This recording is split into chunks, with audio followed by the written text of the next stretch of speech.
Hello everyone, मैं प्रीति गंगवार स्वागत करती हूँ आप सभी का अपने यूट्यूब चैनल साइंस बबल्स में।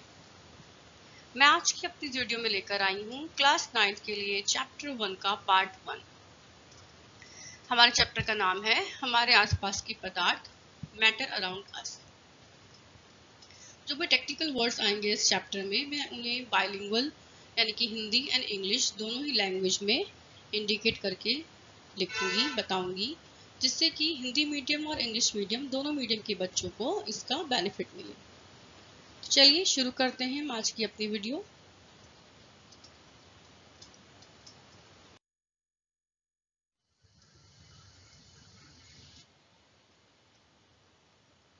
सबसे पहले हम जानेंगे पदार्थ क्या होता है। पदार्थ यानी कि मैटर, इंग्लिश मीडियम के बच्चों के लिए। देखिए, मैंने कुछ छोटे छोटे पिंक कलर के पार्टिकल्स इसमें शो किए हुए हैं। आप देख रहे हैं पार्टिकल्स आपस में घूम रहे हैं। तो ये पार्टिकल क्या होते हैं? छोटे छोटे पार्टिकल होते हैं। इन्हें हिंदी में कहते हैं कण। और यही कण आपस में मिलके एक पदार्थ को बनाते हैं। लेकिन हम पहले जानेंगे पदार्थ किसे कहते हैं। उसकी परिभाषा आती है। इस परिभाषा को हम कैसे लिखेंगे? कोई भी वस्तु जिसमें कुछ अपना द्रव्यमान होता है और जो वातावरण में कुछ जगह घेरती हो, उसे हम पदार्थ कहते हैं। और हमारे संसार में चारों ओर जितनी भी वस्तुएं हैं वो सब पदार्थ से ही बनी हुई हैं। और पदार्थ किससे बना हुआ है? छोटे छोटे कणों से। ये देखिए, कणों के भौतिक गुण पढ़ते हैं। पदार्थ कणों से मिलकर बना होता है, जैसे कि मैंने अभी बताया था। और कण बहुत छोटे होते हैं, अत्यंत छोटे होते हैं। अब जानेंगे पदार्थ के कणों की अभिलाक्षणिक गुण यानी कि characteristics of particle of matter. पदार्थ के कण निरंतर गति करते रहते हैं। ये हमेशा चलते रहते हैं। अब आप कहेंगे कि मैम हमें तो नहीं दिखाई देते चलते हुए, लेकिन अलग अलग पदार्थ की अलग अलग अवस्थाओं में इनकी गति भी अलग अलग होती है। जितना कणों के बीच में रिक्त स्थान होता है, उसी के अनुसार इन्हें गति करने की जगह मिलती है और वैसे ही गति करते हैं। ठोस वस्तु में ये सबसे कम होता है और गैसेस में सबसे ज्यादा होता है। दूसरा पॉइंट है, इसमें कणों के बीच रिक्त स्थान होता है। तीसरा है, कण एक दूसरे को आकर्षित करते हैं। एक दूसरे को आकर्षित करके रखते हैं, इसीलिए ये हमेशा एक साथ रहते हैं। तो ये तीन कैरेक्टरिस्टिक्स हैं हमारे पार्टिकल्स की, अभिलाक्षणिक गुण हैं।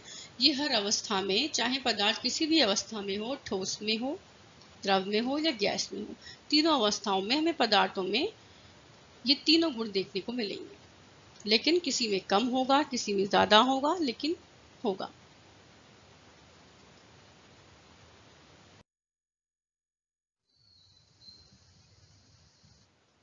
अब बात करते हैं पदार्थ की अवस्थाओं के बारे में, स्टेट्स ऑफ मैटर। इस पिक्चर में आप देख रहे हैं तीन पिक्चर्स बनी हुई हैं अलग अलग चीजों की। पहला है सॉलिड, दूसरा है लिक्विड और तीसरा है गैस। देखिए, पदार्थ की तीन अवस्थाएं होती हैं: ठोस अवस्था, द्रव अवस्था, गैस अवस्था। ठोस को कहते हैं इंग्लिश में सॉलिड, द्रव को कहते हैं इंग्लिश में लिक्विड और गैस को कहते हैं गैस। हम मानव के शरीर को भी तीन अवस्थाओं में विभाजित कर सकते हैं। कैसे? ठोस अवस्था में होती हैं हमारी हड्डियां, हमारे दांत। द्रव अवस्था में होता है हमारे शरीर में जो रक्त है, जल है। गैस अवस्था में आते हैं हमारे फेफड़ों में जो गैस होती है, जो हम श्वसन करते हैं, हम ऑक्सीजन लेते हैं। वो ऑक्सीजन गैस कहाँ जाती है? हमारे फेफड़ों में जाती है। तो इस प्रकार गैस भी हमारे शरीर के अंदर का एक भाग है। हमारे जो शरीर है, मानव का शरीर है, ये 70% पानी से बना होता है। हमारे शरीर के अंदर जितनी भी चीजें हैं उसमें 70% तो सिर्फ जल है, पानी है, और बाकी की जो चीजें हैं वो 30% ही हैं।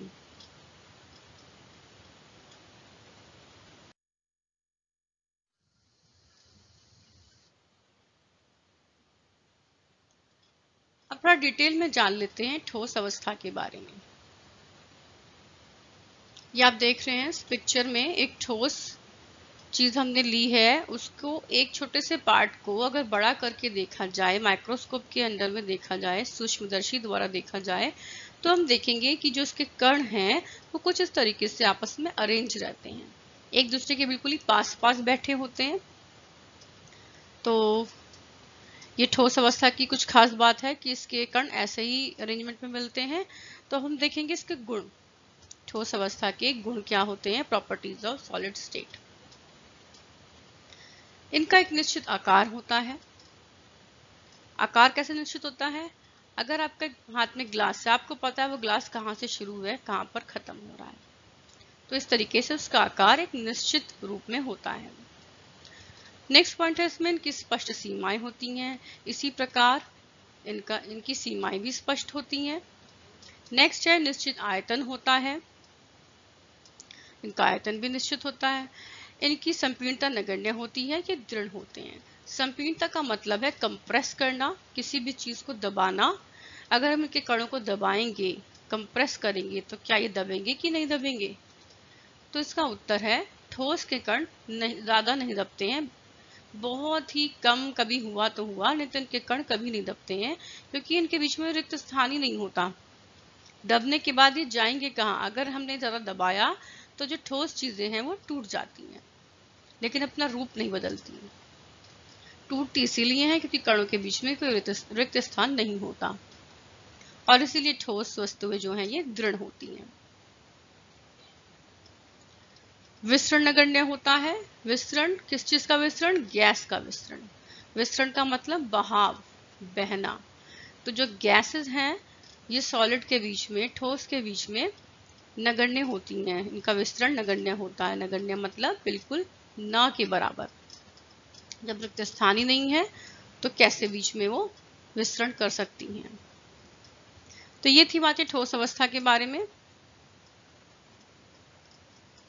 अब कुछ अपवाद, इसके कुछ अपवाद भी हैं, एक्सेप्शंस। कौन कौन से? पहला है रबर बैंड। ये टॉपिक बहुत इंपॉर्टेंट है, एग्जाम में आ जाता है। अपवाद पूछ लेते हैं ठोस अवस्था के। इसमें आपको उत्तर में लिखना है पहले नंबर पे रबर बैंड। कैसे अपवाद है? अभी हमने ऊपर पढ़ा गुण में कि इनका निश्चित आकार होता है, हम इसे बदल नहीं सकते, परंतु रबर बैंड को हम खींचकर उसके आकार को बड़ा कर सकते हैं। लेकिन जब हम उसे छोड़ देते हैं तो वापस अपने वो पुराने आकार में आ जाती है, लेकिन उसने अपने आकार को बदला, तो ये एक अपवाद है। दूसरा एग्जाम्पल है इसमें चीनी व नमक। कहते हैं ठोस वस्तुओं के आकार निश्चित होते हैं, लेकिन चीनी और नमक जिस बर्तन में हम इनको डालते हैं ये उसी बर्तन का आकार ले लेते हैं, इसीलिए ये अपवाद में आते हैं। तीसरा है स्पंज। स्पंज में भी ऐसे ही होता है। स्पंज आपने देखा होगा, कई घरों में बर्तन धोने के लिए भी स्पंज का इस्तेमाल होता है।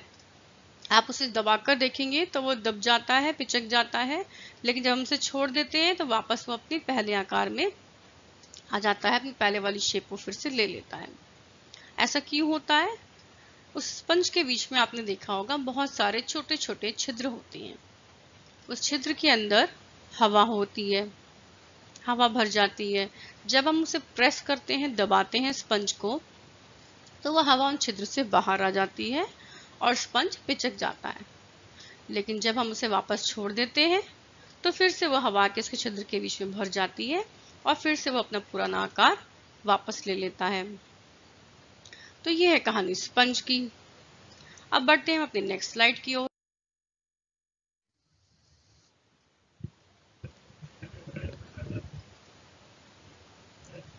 इसमें हम पढ़ेंगे अब द्रव अवस्था के बारे में थोड़ा डिटेल में। द्रव आपने देखा ही होगा किस तरह से दिखता है, तब भी मैंने इसकी पिक्चर डाली है। अब हम पढ़ते हैं द्रव अवस्था के गुण के बारे में, प्रॉपर्टीज ऑफ लिक्विड। ये तरल होते हैं, इनमें बहाव होता है, बहता है ना पानी। द्रव, जितने भी द्रव होते हैं वो सब बहते हैं। कोई स्थिर आकार नहीं होता, हम इसे जिस बर्तन में डालते हैं ये उसी बर्तन का आकार ले लेते हैं। इनका निश्चित आयतन भी नहीं होता। बहुत कम संपीड़न होता है। इन्हें हम कुछ हद तक इनके कणों को दबा सकते हैं, कंप्रेस कर सकते हैं, लेकिन कुछ हद तक, बहुत ज़्यादा नहीं। इसलिए हम कह सकते हैं कि इनमें संपीड़न होता है, कम होता है। आकर्षण बल होता है, साथ साथ में कण रहते हैं, इनमें आकर्षण बल होता है। कैसे जानेंगे? अगर आप अपने कोई भी घर में कोई भी टंकी है पानी की, आप उसको चलाइए, उसमें से एक पानी की धार आई है, आप बीच में उंगली करेंगे, आप सोचेंगे कि मैं इसकी धार को अलग कर देता हूँ, क्या आप कर पाएंगे? नहीं कर पाएंगे। वो धार वहां से अपना रास्ता बदल के दूसरी साइड से वापस आ जाएगी, लेकिन पानी के कण आपस में नहीं टूटते, पानी पानी ही रहता है, हम उसे तोड़ नहीं सकते भौतिक प्रक्रिया द्वारा।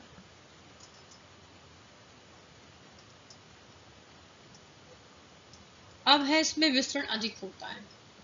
विसरण द्रव में अधिक होता है। किस चीज का विसरण? गैस का विसरण।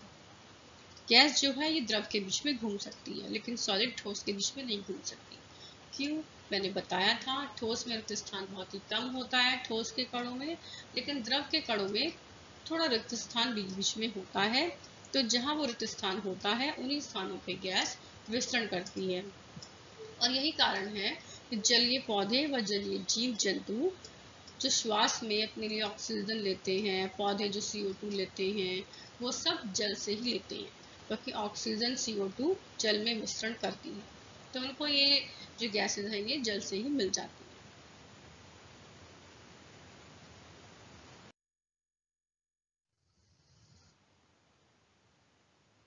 नेक्स्ट है हमारा गैसीय अवस्था, गैसियस स्टेट। इस पिक्चर में आप देख रहे हैं एक केटल है, उसके अंदर से भाप निकल रही है। एक बैलून है, एक गुब्बारा है, उसके अंदर गैस के कण चल रहे हैं। तो ऐसी ऐसी जगह है जहाँ पर हम गैस की अवस्था को हम देख सकते हैं कि हाँ इसके अंदर गैस है। आइए बात कर लेते हैं गैसों के गुण के बारे में, प्रॉपर्टीज ऑफ गैस। इनकी कोई निश्चित सीमाएं नहीं होती। ये किसी इसके जो कण हैं ये मुक्त होकर कहीं भी इधर उधर उड़कर जा सकते हैं। गैसों में बहाव होता है, बहती है गैस। अगर रसोई में मम्मी ने कुछ बनाया है तो कभी कभी उसकी खुशबू बाहर तक आ जाती है, तो जो उसकी गैस है, जो उसकी स्मेल उड़कर गई है भाप के रूप में, उस भाप से हमें खुशबू उसकी आ जाती है। इनमें संपीड़न अधिक होता है। गैस के कणों के बीच में बहुत ज़्यादा रिक्त स्थान होता है, इसीलिए जो है उनको काफ़ी हद तक कंप्रेस किया जा सकता है। और इसी कारण जो आपके घरों में गैस के लिए जो सिलेंडर आता है, जिस गैस से आप खाना पकाती हैं, उस सिलेंडर में जो गैस है उसको कंप्रेस फॉर्म में भेजा जाता है, क्योंकि आपके सिलेंडर में जो गैस है वो लिक्विड फॉर्म में है। वो लिक्विड फॉर्म में इसीलिए आ पाती है, गैस को कंप्रेस करके एक सिलेंडर के अंदर डाल देती है। जब आप गैस को ऑन करते हैं उसका प्रेशर कम हो जाता है, और प्रेशर कम होने की वजह से वो लिक्विड जो है वो गैस में बदल के बाहर आ जाती है, और इसे हम गैस के रूप में इस्तेमाल करते हैं। फिर है इनमें से संपीड़न अधिक होता है। अच्छा, मैंने आपको भी यही समझाया है। नेक्स्ट पॉइंट है इसका, इनका कोई निश्चित आकार नहीं होता। हम इसे कैसे भी शेप के कंटेनर में डाल सकते हैं, इनका कोई निश्चित आकार नहीं होता। कोई निश्चित आयतन भी इनका नहीं होता। आकर्षण बल कम होता है, इनमें आकर्षण बल बहुत कम होता है, इसीलिए जब गैस किसी भी जगह से बाहर को निकलती है तो सारे में बहुत जल्दी से फैल जाती है, क्योंकि इसके कण आपस में कोई आकर्षण बल नहीं रखते और एक दूसरे से दूर दूर उड़ने के लिए मुक्त रहते हैं। कण तेजी से गति करते हैं, जब इनके अंदर आकर्षण बल नहीं होता तो ये गति भी बहुत तेजी से करते हैं, बड़ी स्पीड से करते हैं। आपने देखा होगा आपके घर में एक रूम में किसी ने ड्यू लगाया, परफ्यूम लगाया, धीरे धीरे उसकी खुशबू पूरे घर में फैल जाती है। तो बच्चों, आज की इस वीडियो में इतना ही है। इसके आगे के टॉपिक में लेकर आऊंगी अपने नेक्स्ट वीडियो में। तब तक के लिए बने रहिएगा मेरे चैनल के साथ। मेरे चैनल को सब्सक्राइब कीजिए, लाइक कीजिए, शेयर कीजिए। मिलती हूँ आपसे अपने अगले वीडियो में। तब तक के लिए नमस्कार, जय हिंद।